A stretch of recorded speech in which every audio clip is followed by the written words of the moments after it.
Hello, everyone. Good morning, good afternoon, good evening, wherever you're joining in from. Welcome to today's edition of Tech Recruiting Academy organized by WeAreDevelopers. My name is Anna, and I will be your moderator today. And I would like to start up with welcoming our guest, Rassam Yagmae. Hello, Rassam. How are you today? Hello, everyone. Thank you, and I'm very good. Thank you. I'm really happy to have you, Rassam, and I'm also very happy because you've chosen a very juicy topic, a really juicy topic for today. But before we go into it, I would like to say a few words about you. So Rassam is HR leader with 15 plus years of experience. He worked in a variety of roles, talent sourcing, recruiting positions for tech companies, and he also supported a scale-up that went from 300 to 3,000 people. He believes in an inclusive recruitment strategy, highlighting authenticity at work. He also founded, but wait for it, because this is something not really common for our business. He also founded together with a colleague a company that is called Recruiters in the House. It's an HR media which aims to break the codes of recruitment and classic HR communication with raps, videos, and interviews. And as a matter of fact, first time when I saw Rassam, he was rapping on a stage in Amsterdam. True So, story. is there anything else that you want our audience to know about you before we kick it off? No, that was a great sum up. Thank you very much for the intro. I'm really happy to be here and, as you said, talk in a very authentic way with my experience on this topic. Okay, great. I just want to remind our audience that you can use the chat option and ask your questions there. Put comment, keep it in English, please. I know that Rassam is coming from France, so maybe a lot of French people there, but let's stay inclusive. Ask your questions so that we can engage better with you. And at the end of the session, I'll make sure that we have at least 10 minutes for answering those. And Rassam, the stage is yours whenever you're ready. Great. Thank you very much. And I'll just start by sharing my screen as usual.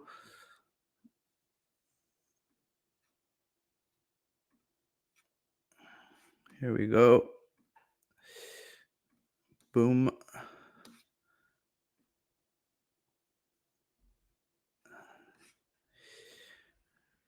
Cool.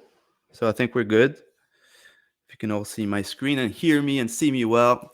So again, very happy to be here to discuss the topic of today. That is my experience in what makes great recruiters really good at this skill, that is collaborating with hiring managers and eventually unlocking success in recruitment. So I'm not going to go through my different experiences because I think that all the different tips and examples that I'm going to give, I'll go through it and tell you exactly in what period they were every time. But to start with, a bit of a spoiler alert, sorry, there will be no real magic, no real secret sauce today, as you know. The real magic lies into the details, as Mr. Walt Disney said in this quotation here. But again, I feel that in all the different experiences I went through, there was always the way we found examples of how we basically worked on these basic topics of collaboration with hiring managers that made great recruiters. Let me tell you a bit of a story where I used to be obviously building recruitment teams for the past 15-20 years. One of my experiences really put me in a challenging kind of scaling this idea of hiring recruiters because I usually build teams of 2, 3, 5, max 8 people, 10 people. And then in one of my companies that was like hyper growth scale ups, I had to start building at scale and hiring every week, every month, a couple of recruiters. So we had to come up with a way of collectively identifying and assessing what we believe to be great recruiters or had the potential to become great recruiters. And this is where I really found out that everyone in the debrief sessions, obviously there was hard skills of recruitment into sourcing, into assessing, into closing, into everything. But one topic that really made the difference was the ability of great recruiters to show how they build authentic and trustful relationships with hiring managers and for the business. because obviously the end game of everything we do since years and years is to eventually hire and fill a seat in our companies.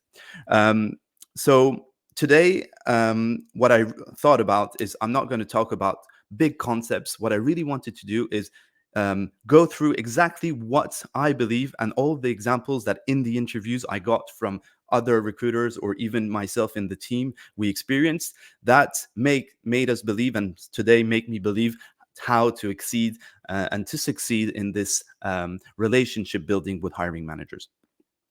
So I'm starting with the questions I used to ask in interviews to assess stakeholder management skill or ability, as we said, to build these relationships with hiring managers. What we wanted to assess through these questions was their ability to build relationships, good relationships, earning the trust of managers, and also keeping this trust with a smooth communication once, sometimes it was in more difficult areas and difficult times.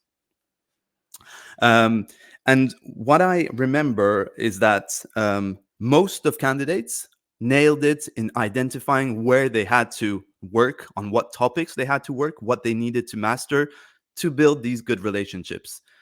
They were the big kind of chunks of ideas that we're going to go through. So that was great. And sometimes they even showed how much they were experts into building great briefs, doing really extensive sourcing methods, or even being really super good at closing techniques.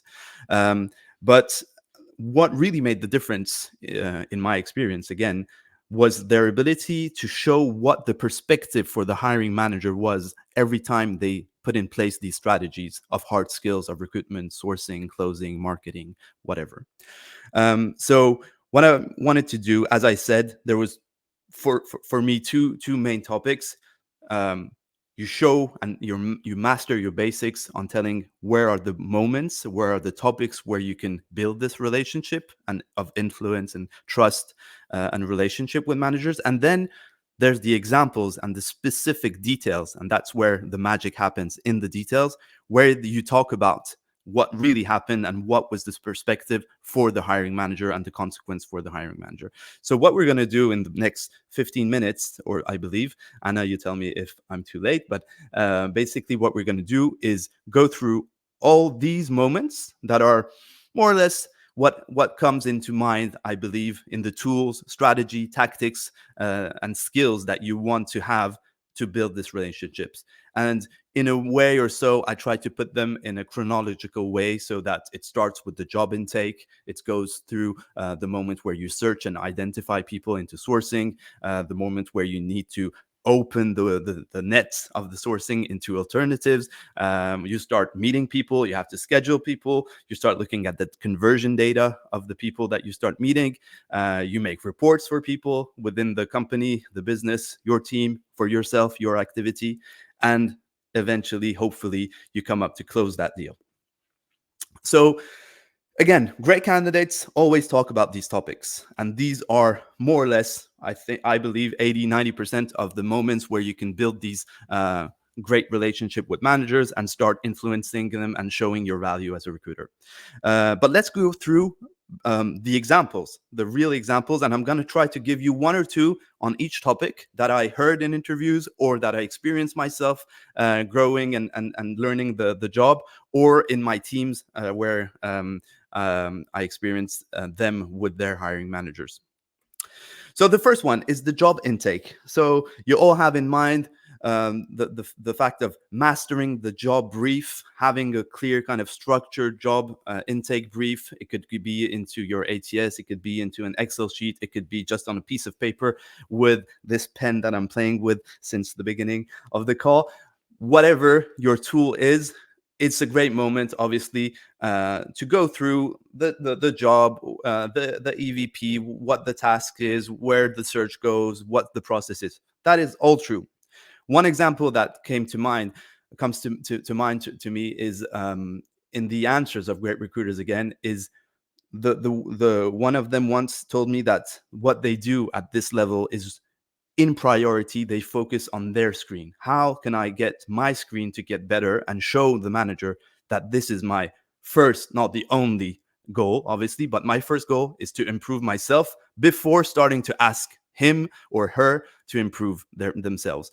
And to be a bit more concrete, that means that if I'm going to go hiring a backend developer, my first concern is to ask the hiring manager to give me tools and tips on what questions and what observable behaviors or answers I want to hear in my phone screen before asking him. And then in your interview, what's your process? What are you going to ask them? This is maybe not the right way to evaluate them. Why do you ask this? Why are you looking only for this answer? That will come later on. But once you show that yourself, you're going to filter and get better on your side and improve, you're be in a better place to talk about the next steps and next steps in the process. Even if it's, in my opinion, if you lose maybe 1 or 2 days or weeks because you're only getting good on your side and they are continuing to filter and assess in the wrong way. But one example of someone that gave me a really good example of this was how they managed to come to a real full job intake by starting on getting better on themselves. Again, if there's questions along the way, I told Anna that I'm really happy to take them. So, but we'll also have questions at the end. So the pair sourcing bit, what I put in pair sourcing is like identifying candidates. It could be referrals, it could be cold outreach, it could be inbound, whatever. To be honest here, it was with one of my colleagues that worked at Facebook for a moment. Told me about this. I was looking into best practices and how to boost referrals internally, et cetera, et cetera. The example and the thing he told me was that most of hiring managers, we often tend to say, okay, we need to do a boost on referrals. Let's explain hiring managers that it's important. Let's give them data. Let's tell them that we're going to give them money, 5, 10, 20K, whatsoever. In fact, most of the time, concerned and good hiring managers know all this and really want to help, but they lack time, they lack ability to know exactly what to do. And you, as a recruiter, and this is the example, had to make it as easiest as possible for the hiring manager to, for instance, screen their network into referrals. So one example is, and I'm sure that a lot of people in the call have already used this technique, is to, for instance, do a pre-searched Boolean in the URL that you send, and it opens their LinkedIn public profiles with the specific keywords that you want them to go and look into. Another example, again, is to book specific slots for people to go through these moments with them, etc., etc. So that is, again, an example that I really found impactful when it comes to, I need to source with my hiring manager or book slots for them to send outreach messages. Writing the outreach messages for them, booking 30-minute slots in their calendar. It can maybe be a bit of hand-holding when you hear it, like they're adults, I'm not going to do their job for them. But in fact, this is, in my experience, what really makes it happen is to make the process as easy as possible for them, at least in the beginning. Moving forward, the moment you start looking into your initial talent pool, and that you see that you don't have the right candidates and that they're not moving forward, one of the good examples that I have in mind is someone that told me how they managed to understand the hiring manager that it was not a problem of sourcing, of scarcity or rarity of profiles, but it was more a topic of competition. And let me explain a little bit. Most of people say, sourcing is hard because you have to find people that are unfindable. They have very specific skills that no one has, etc. This is obviously true. Sorry, when you look for a biochemist in Germany that speaks French, right? It's a bit less true when you're looking for sales and developers. And this is the case of most of companies that we work in. We hire people that exist a lot in a lot of companies, and especially we're in an era and a generation where getting upskilled through boot camps or other kind of studies to get into these roles of sales or developers or engineering is as its max. So it's a kind of paradox to say that it's hard to find these people. It's not so hard. It's that you have to widen the way you assess them. You have to widen the way you're going to compete with other people that are talking to them at the same time. So changing your process. And this is, I love this because it's the moment where you explain to your managers that the problem is not top of funnel. The problem is not sourcing. The problem is not sending more messages or getting more phone screens. The problem is everything that comes a bit later in the process. And that is so valuable. In my experiences, it's the moments where you really are getting intensively knowledgeable for your manager, and you make them understand a lot of the biases that they have themselves. Let's advance to the next step, which is the interview scheduling. And by interview scheduling, it's not only the first kind of scheduling, it's all along the way, obviously, where you have moments with your manager where you need to keep the trust. And for those that maybe have read these literature and articles of Spotify that talks about this trust battery, the VP of engineering of Doctolib, Nicolas Deneyer, was the first one to talk about trust battery with me. In the first weeks, we had to work and build amazing teams together.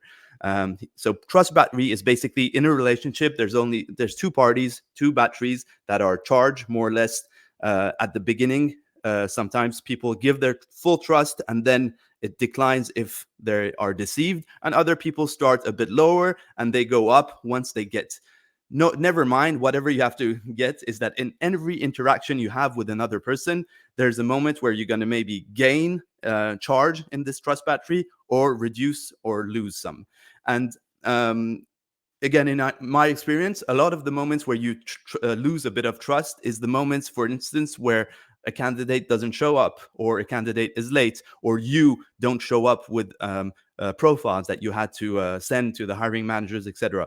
And one example that I read quite recently in a LinkedIn post, I think, is the fact of having different levels of trust and how to understand where you're standing with your hiring managers into recruitment, obviously. And the example was, if your hiring manager wants to review the profiles you've identified before even you sending an outreach, you're more or less on a 0 or 1 level of trust. If they're okay to start booking interviews, but they want to see who they're going to meet before they accept the interview, you're advanced, but still not maybe at the top level.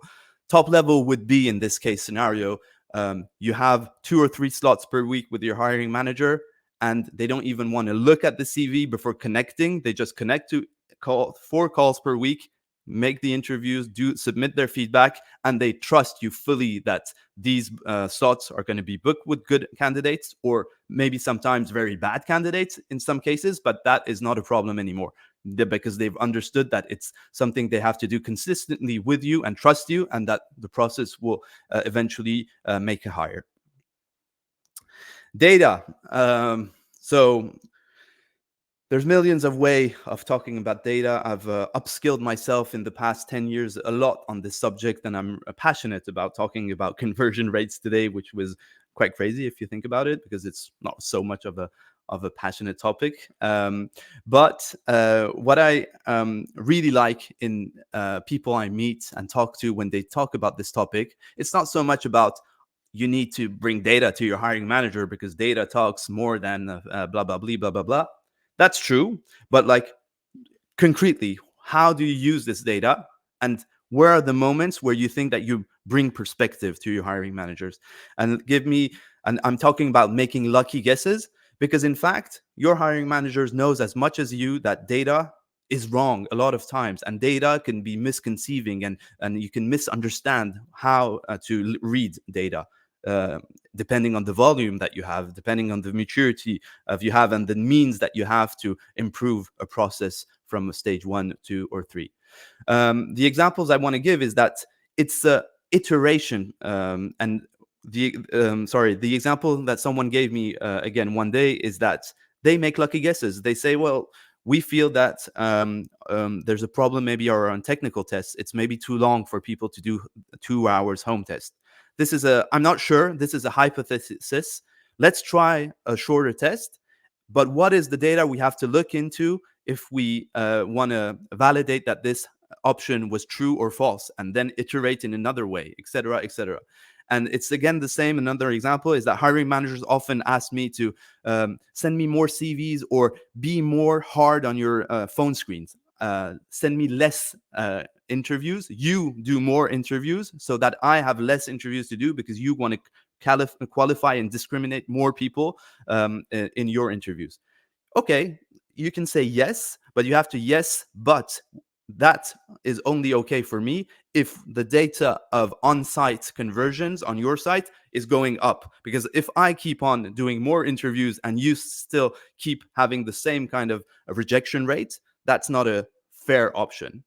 Fair is also a very good transition for the next step, is that building these reports and reports of using data builds mutual accountability. Mutual accountability is basically accepting that the task and the challenge that we're trying to tackle is a collective one, and that the responsibilities to tackle this is also a collective one. It's not HR versus business. It's not recruitment versus hiring manager. It's the recruitment team, and we're both on the same recruitment team working to hire someone. And so that means that when we're going to meet on a weekly basis or on a quarterly basis or on a daily basis even, I'm going to come with some elements where I worked, but you are also going to come with some stuff that you've been doing that you are accountable of. It's not only me telling you what I did and you're going to hear and say you're okay or not okay.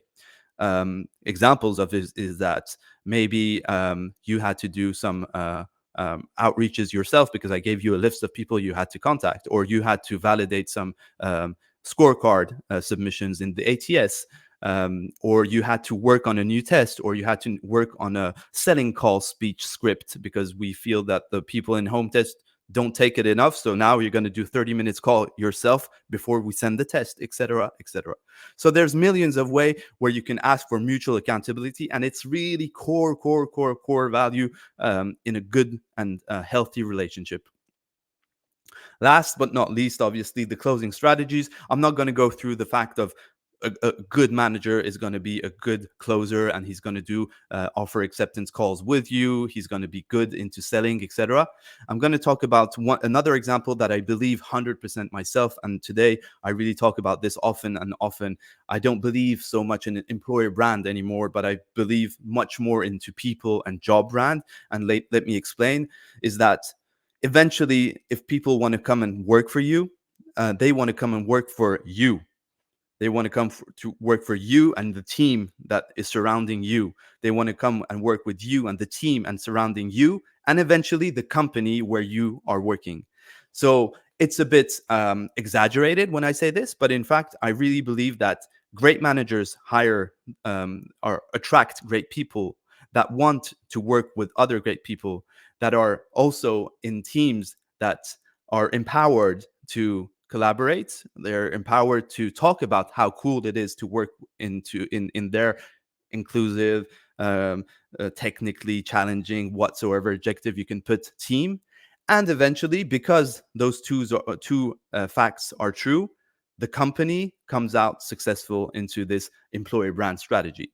But employer brand strategy without talking about specific people and specific job teams of people is a bit useless. And this is why I link this to closing strategies, because great recruiters make this very impactful for great managers, and they understand specifically that they have to go and speak in meetups. They have to go and do talks like this with me. I could have done it with pairing with my VP engineering. They are very good in interviewing. They are good into doing LinkedIn posts sometimes, or etc. I think you get the point. So these are the examples I had in mind to go through, all these big chunks of moments where you can build trust and tips with candidates. And one thing that I didn't talk about, I'm just thinking about it right now, is that beforehand, everything that we just said, job intake obviously is not really the first step when you build this, because on a more maybe leadership level, and you have to, by design, try to build this in the companies, is for companies to consider recruitment and hiring as a business challenge and not an HR challenge. And when I say this, you can go through a bit further with your hiring manager, because they can tell you, yeah, first, I mean, totally, it's a priority. Hiring is my first priority right now. Okay, what are the other business priorities that you have? Is it opening a new country, launching a new product, um, reducing the churn in your company, etc.? What are the tactics and rituals, time, energy you put on these? Talk about them. I want to know how you work to tackle your business, real business challenges, and then we'll compare what the investment and time you're going to give to me is on the right level to consider that you're working on a real business challenge and not an HR challenge. Another example let me give you is that once you talk about time, you tell them what is the how much time do you have to give me on this process or to hire this person. And a lot of my managers at this moment are thinking about how many interview slots can I open per week, to tell the recruiter, well, I have 3 hours per week, 3 slots or 2 or 1 slot. But in fact, at that moment, you can say, well, in fact, I'm not talking about that time. That time is eventually what will happen if we do everything that will lead us to have a valid candidate that you will meet. But beforehand, job intake, pair sourcing, casting the net, interview scheduling, data analysis, working on the conversion rates, to eventually have candidates that you're going to meet and want to hire and make offers. So these are, again, moments where you bring value and perspective to your hiring managers, because you're making them understand that it's not just a topic of it's an expertise and I'm the expert, you're the manager. It's to understand that it's a collective task that we need to work on as a project, as a developing project, as a sales project, as any other legal, financial, marketing, business project. Recruitment is a business topic and not an HR topic. So we're coming, I think, to wrapping up. Basically, I wanted to, in these 4 elements, sum up how I believe the secret sauce, if there is one magic secret sauce formula, would be for me to remind yourself that you need to, first of all, invest your hiring manager's time like you would invest your own money. That means that sometimes you're going to ask them to give you time in the beginning, but they, at a certain level, have to get the value very quickly back. If they if they invest, 30 minutes, 1 hour of their time in the job intake, they have to understand exactly very quickly where they gain back an hour or even 2 hours or 3 hours or sometimes even more of their time. The second point is bringing them value before you ask. And I think we went through this a little bit beforehand. Is basically doing the extra mile for them sometimes, making the job easy for them sometimes, focusing on getting better yourself before asking them to do that, etc., etc.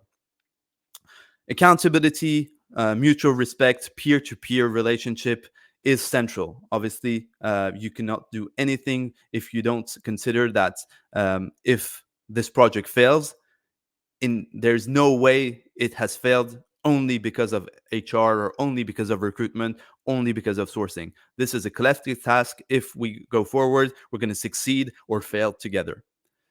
And last, but certainly not least, is we have to celebrate the journey and not the wins. Let me explain, because it could be a kind of inspirational quote that you can put on LinkedIn. But what I mean by that is that celebration is the fuel for the extra mile.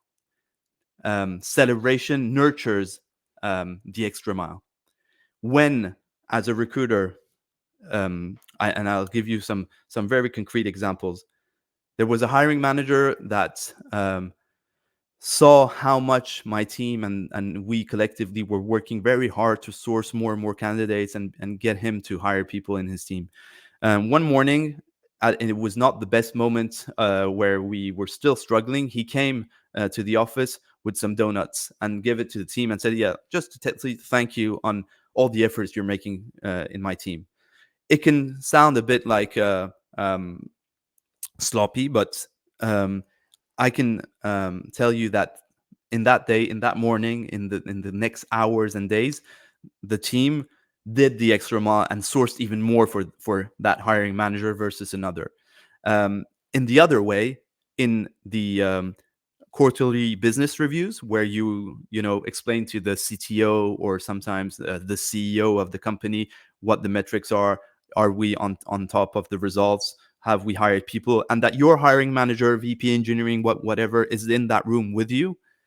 If you give them recognition in front of people, you tell them, well, we've done this results, and I just want to tell you that it's because of the amazing job that the hiring managers and X teams has done. They went through this, they did this session with us, they went into this kind of a moment, etc. And in the same way that we did more sourcing for the hiring manager that valued and recognized us, they, in that moment and in the coming days, did the extra mile to book more interviews. If they weren't available the on the slot, they made it still happen. They unprioritized something else for us, or they submitted much more quickly the feedback forms in the ATS. So remind yourself that celebrating and recognizing people for their efforts is much more valuable than recognizing a result or a win at the end. It's along the process that you make this kind of fuel for the extra mile and the collaboration. So my conclusion would be that not only the secret sauce of great relationship is this collaboration, but that once you build this into the TA teams and that it goes a bit everywhere in the company, it really is a virtuous circle in within the organization, because it indicates that if as a recruitment team you can work like this with the engineering team or marketing team or whatsoever, you are in a company where on all the other projects collaboration is something that can happen and that is fostered. So that would be my conclusion, my friends, and thank you very much for your time. And I'm very happy to go through questions or if anyone wants to react on these different examples. Thank you very much. Wow, Rassam, thank you. It was an amazing presentation and I loved your holistic approach. For me, two takeaways. One is celebrate the journey and not the wins. And I also loved a lot the job brand thing that you talked about. I would like to remind one more time to our audience. I mean, if you want to say something, if you'd like to comment, or if you have a question, feel free to go ahead. And I will start with the first one that I see already in the chat.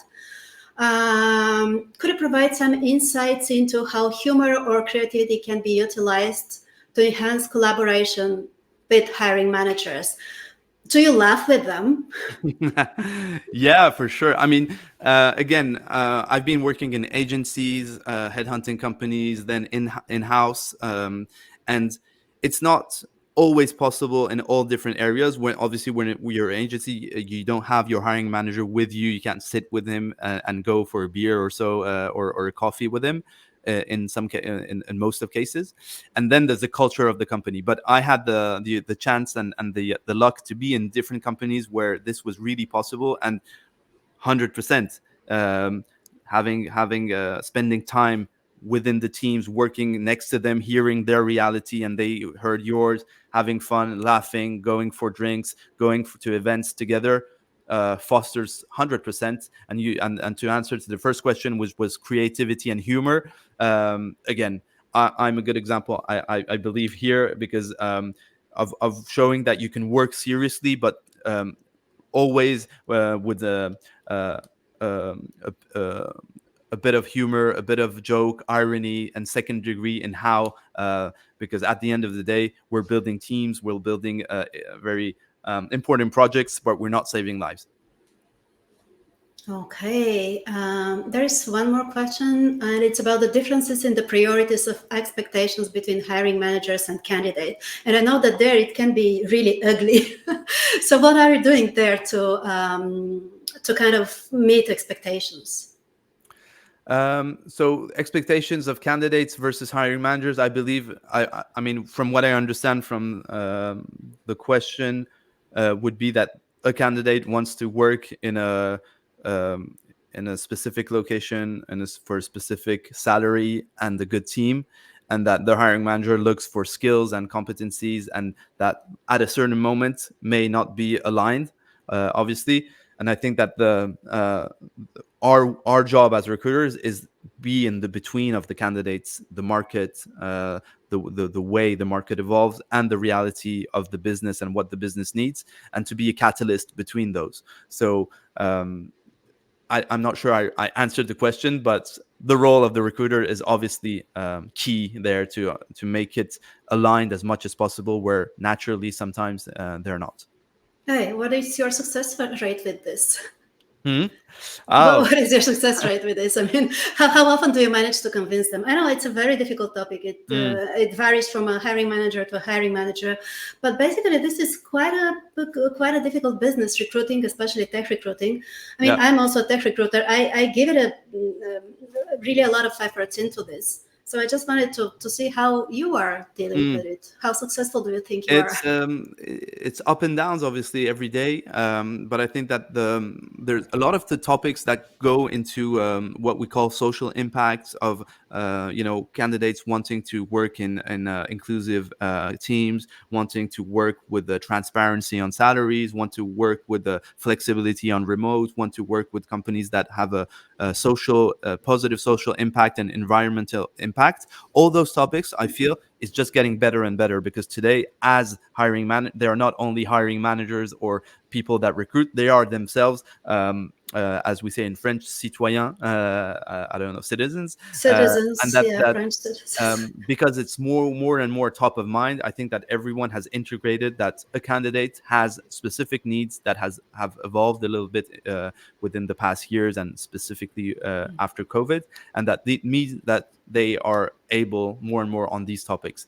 Where I have more and more struggle, I mean, still a lot of struggles sometimes, is on technical level, how we can bet on the potential, how we can bet on people that don't have specifically those skills on X or X language or tool. All those topics still need, and it really depends on the maturity of the leadership, tech leadership in the company, and the maturity of the hiring manager, if they're junior or they went into other companies before. Yeah, absolutely. Yeah, I mean, the whole your presentation, I mean, it's around partnership. It's not around supporting hiring managers. You really partner with them, and I hear a lot of self-confidence, a lot of experience, a lot of willingness to contribute. There is one more question, and I guess that sometimes there are some conflicts with the hiring managers. Do you happen to handle such conflicts? How often is it happening, and what are you doing there in order to kind of keep the relationship, but also keep moving on in the hiring, in the recruiting process? Yeah.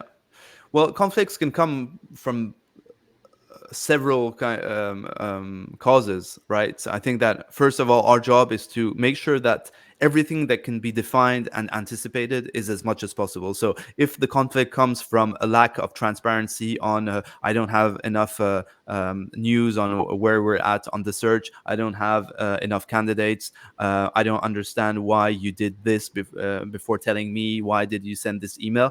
For me, all those topics can obviously happen, but they shouldn't happen on a consistent kind of way, because that means that you're not putting in place, documenting ways of working, setting accountability, setting the kind of set of partnership. So that is the first that you can try to mitigate on bringing structure, bringing that methodology. Then there's all the other interpersonal elements that you can't anticipate, because one recruiter is going to have a problem in his personal life, or a manager, or one recruiter has a problem with this kind of way of communicating of another manager, and it causes drama. And that is the wonderful life of managers that we are, that we have to work on this. And again, you can't anticipate them, but you can put in, I feel, put in place some ways, behaviors, and opting in every time you have one-on-ones with people. You have moments to understand exactly how, and anticipate how they should be reacting, and bringing them back to a set of core values within we all have accepted the terms initially. But that's the beauty or the drama of our jobs, working with people and managing people. Yeah, people are sometimes that drama queens. That's true. One question from me, Rasam. When is your trust battery at its lowest levels? Yeah, so that's a good one, because once I was saying it, I remember that the VP engineering that introduced me to this idea of trust battery told me that I'm going to give you 100% right now, but if this happens, I'm going to go down a 5, blah blah blah blah blah blah. And so in my case, I feel that I'm someone that obviously gives enough trust in the start, but that I build this trust over along the way. So the things that trigger me personally, where I lose trust in my teams, in my managers, or in my hiring managers or business relationships, is lack of transparency, lack of you can be uh, you can forget things, you can do mistakes, you can do whatever. If you basically bullshit me, that is something that I really don't like to accept, or Yeah. where you can't really accept uh, hearing feedback, or that you don't have a good sense of where you're standing on your level, and you try to um, um, lie to yourself about a situation, and not saying the truth at the end. That's maybe what triggers my trust battery the Yeah, most. that's a good one. It really can make things go wrong. I don't see any questions in the chat anymore, but I will still encourage everyone from the audience. I mean, Rasam is on LinkedIn. Hope I'm not harming you now. Just go connect with him, and if something comes to mind, I'm pretty sure he will respond to you. Rasam, any last words from you? Anything that you would like to say, do, whatever? I mean, the stage is yours to close the session. No, well, again, thank you very much for your attention, for all those that were connected, and thank you for the invitation. And to resume, the essence of what we said today is that obviously collaborating is not, and influencing people is not lying, is not being manipulative around people. We just have to set the boundaries of getting the enough respect, because as recruiters we need to gain the respect of hiring managers, and remember that sometimes you need to give before getting that respect, and that it's not a problem. Lovely closing. Thank you, Rasam, and hope we meet again. And to our audience, if you liked this, there is another episode of Tech Recruiting Academy that is coming. Just stay tuned and keep in touch with the news that are coming from WeAreDevelopers. Enjoy the rest of your day or your evening, and see you. Bye. Bye bye.